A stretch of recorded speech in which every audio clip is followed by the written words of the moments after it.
What's up, everybody on YouTube? Today I'm going to do a bioactive setup for my cottonmouth snake.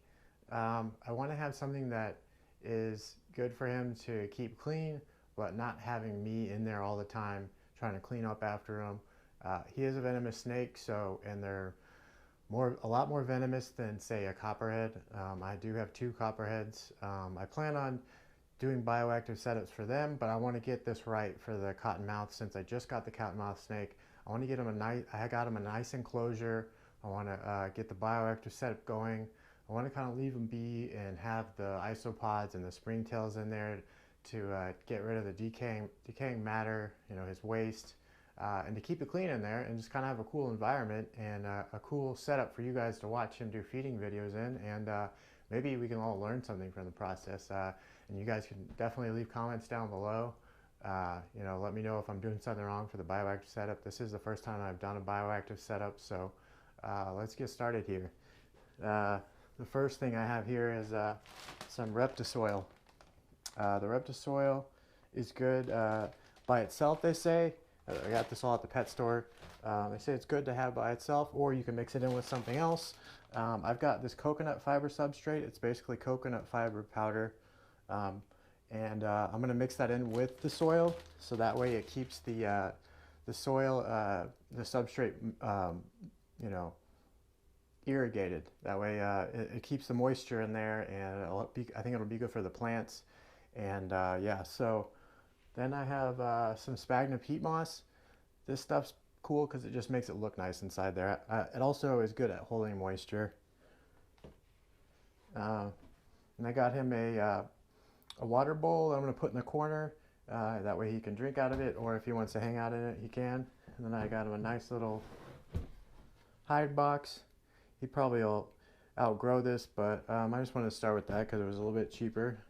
Then I've got some springtails. The springtails are good at breaking down decaying matter.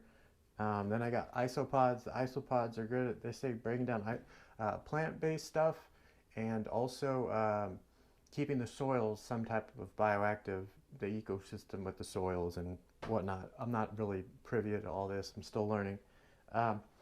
This is a darker plant. They say that the darker plants don't need as much sunlight. So being that it's not that very well lit in here, I'm going to have the cage over here so that way it will get some sunlight, but I just wanted to try and have plants in there that were actually going to flourish, hopefully. I'm trying to make this successful. This plant's a little bit darker too. I don't know what the name of that one is, but this one is a spider plant, and apparently these grow out, and so I got that one because I wanted to fill out the tank and kind of make it look more, more like a habitat, So yeah, I got him this Exoterra enclosure.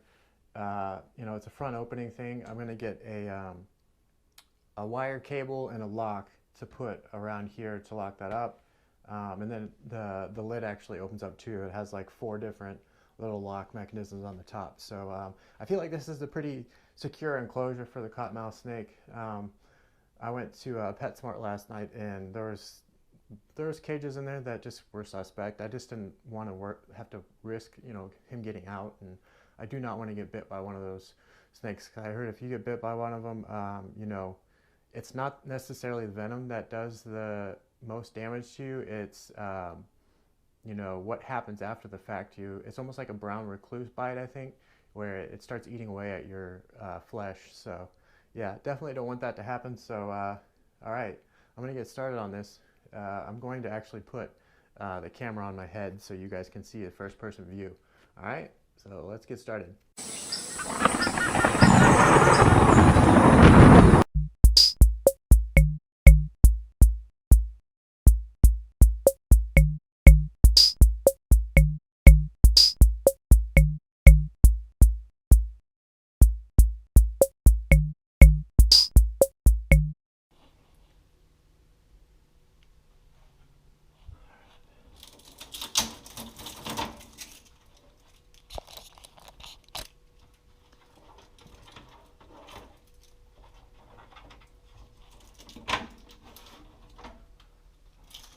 All right, set this over here, that down there. this out of here. Sweet. Alright. So I am going to work from the top. Start with the soil. Actually, you know, I should probably spray some stuff in here just in case. Let's see.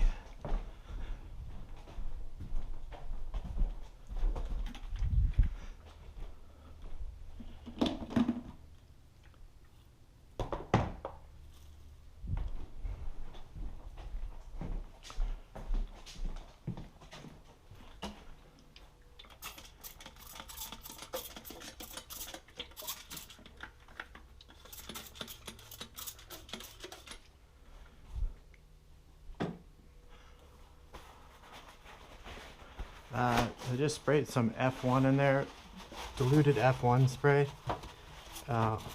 It's a good spray to use for reptiles. You know, I want to use something that's not going to hurt them.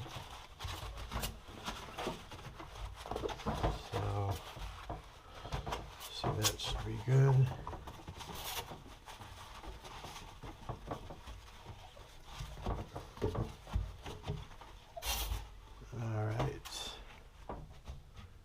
That is a foam piece, huh? Interesting.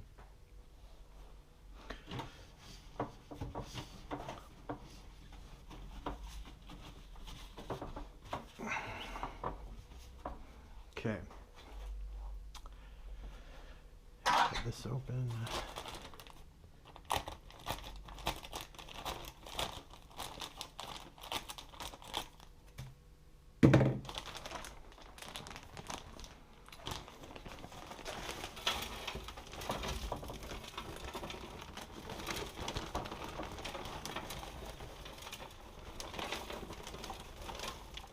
I'm going to pour a little bit of this first and then a little bit of that coconut substrate.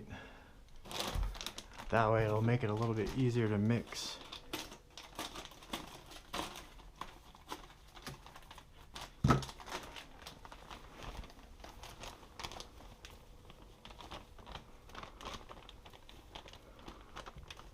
And put some of that down and then a little bit more soil. I hope the plants are okay with this coconut substrate being in there. I don't see why it would be a problem. I almost think that it would help, you know, because it helps keep moisture really well. I use the coconut chips, cocoa blocks or Reptichip, one of the two, for my ball pythons, and it's really good at retaining moisture. This stuff smells really good. So, I don't know, I think that might be enough. Maybe I'll put a little bit more in there. Maybe just a tad bit more soil.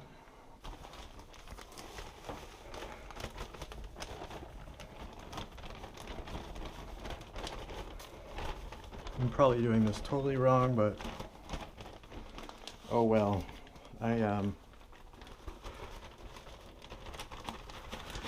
Really excited to be doing this, guys, because I'm going to be I primarily like to focus on ball pythons just because I want to get into the breeding aspect of it. I really do like ball pythons. I like the idea of breeding them and making an income off them, so I could do that full time, you know, make money off of eventually make money off my YouTube, do that full time, and as I grow I can build my other animals, you know, and build this zoo up and make it to where it's, I say zoo sparingly, as I build all my collection up, then you guys have more entertainment, and it'll just be a lot more fun. I mean, that's really what I'm most interested in doing, more passionate about, is just having a huge collection of animals. It's really fun. So you can move this off. So I think I'm going to put this over here. God, that seems like it's a little too small in here, doesn't it? Use this. I'm going to hit this up with some F1 just to be safe.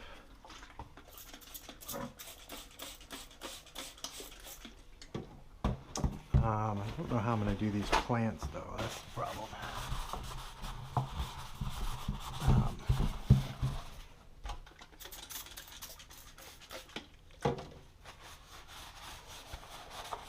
I think I'll do a plant like behind that rock over there, maybe. And I'm just trying to see what would be best. You know?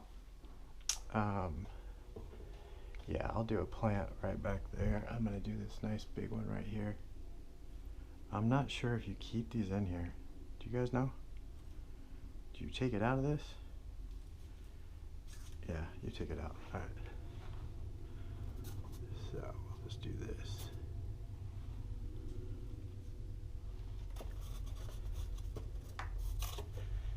And man, that looks good, doesn't it? I like it.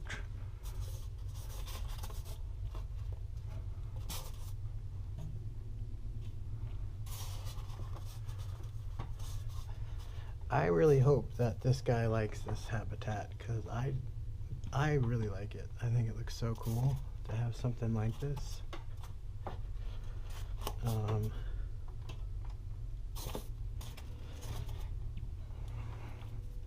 What do you think, guys? Do you think that looks good so far? And then where should I put the next one? Over here, maybe?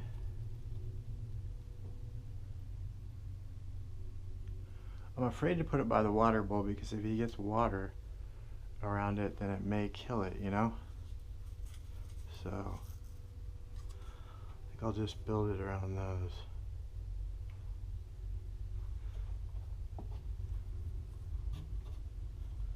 And that way,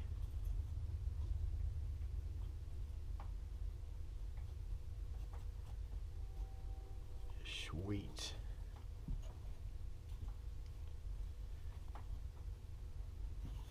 That way, this is by the light outside, you know? I don't know if that's plant's gonna make it, having it back there. What do you guys think?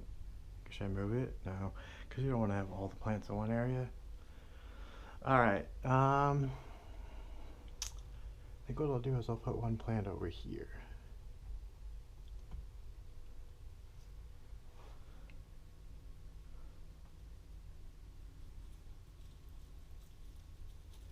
Or should I put it back here?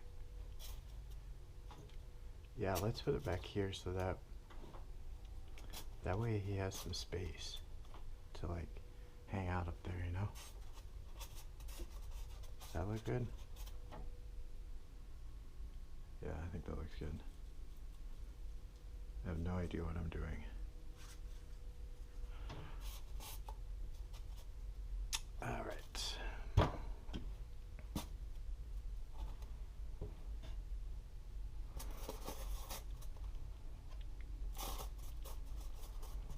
That way all of these plants kind of get a little bit of sunlight, you know?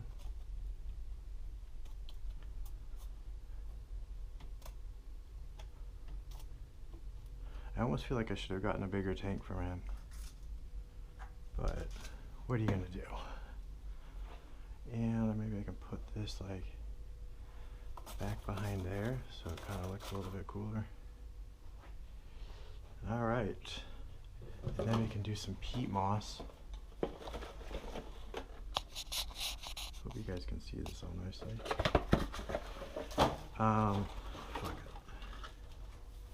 The peat moss is fun to put like, I like to put it by the front of their enclosure so that way they have it hidden a little bit.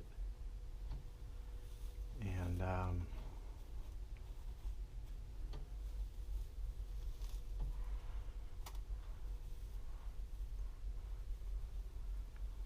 then over here a little bit maybe to decorate it.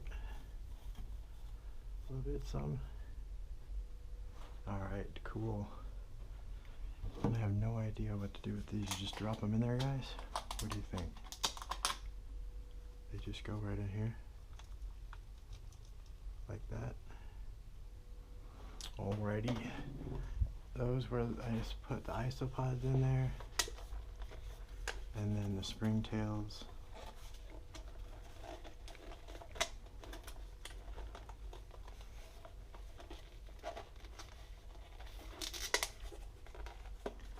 The springtails I'll put back here.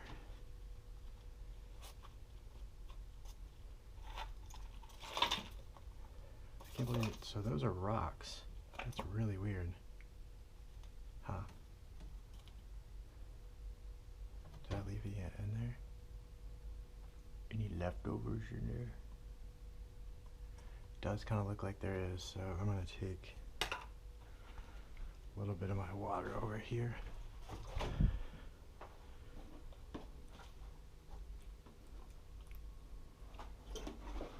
And they're so tiny.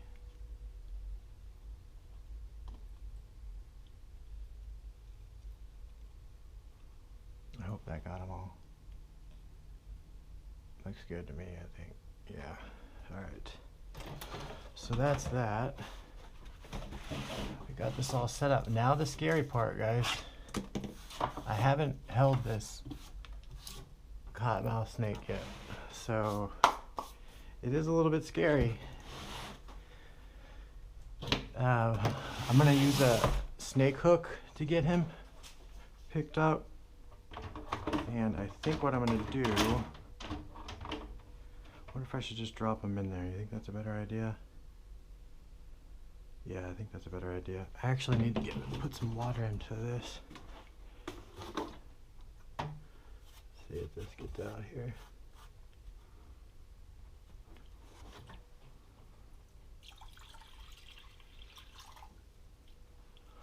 I'll probably need some more water. I'll get him some later. Alright, cool. So, I put him in there. Boom, I put this back on. What do you think, guys? Is that the plan, or do you think I should put it in front? Man, this doesn't feel very strong, does it? So you undo it and open it up like that. Yeah, I think it would be better to put them on top and then put the lid on. Alright guys, so I'll tell you what I have. For protection, I have my snake boots on. You guys can see these. I use these to go herping in. Then I have this, it's a 60-inch, what do they call it? Snake hook or whatever, tongs. And see, it's got this, it even has a locking mechanism on it. See, and you can lock it up. And usually I like to do that so when I'm getting my snake bag ready. So yeah, this one's really nice. I'm gonna have this set aside just in case he gets off of my snake hook and tries to scramble. I also have this one just in case that malfunctions. That thing sometimes it gets stuck or it doesn't want to close or whatever. I have this one more reliable. And then I have my Venom Defender gloves. These gloves were like $400. I've used these before with the copperheads. The copperheads, I've bitten these many times and I've had no problems. So I'm going to use these gloves and see the snake hook right here. And I'm going to find out where he's at. He's chilling right there.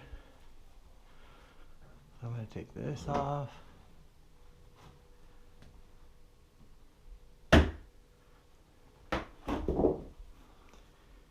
And just lightly bring him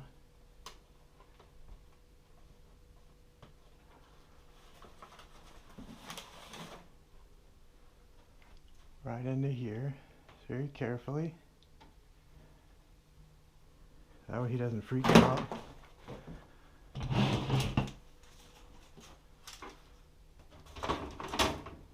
And that goes on there like so. I think that's how it closes. Could be wrong. Yeah, that's how. I should have studied this beforehand because it's not on there right. So, no bueno. I'm gonna have to flip this lid over. Let's see. I think I have to switch it. I think the lid goes on the back side maybe.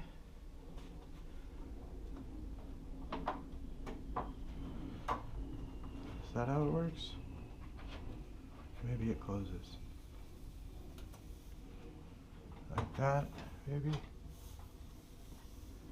I don't know. Maybe the box has it.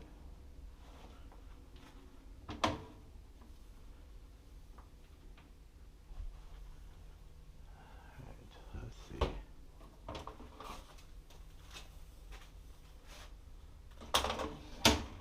There it goes. Perfect. That was a little scary. So now I'm going to close these up. And then that is nice and secure. So now he's in there. He's hiding underneath the plant. That's cool. He hasn't really discovered that he has a hide box. But mission accomplished, guys. That was scary. I wasn't too bad. You know, those snakes are actually pretty chill from what I've heard. They kind of hold their ground, which is cool because then you don't have to worry about them. They're not like copperheads where they like try and take off. Copperheads are the kind of snake they just kind of like try and evade and try to leave. They usually don't stand their ground. But this snake, it's kind of chilled.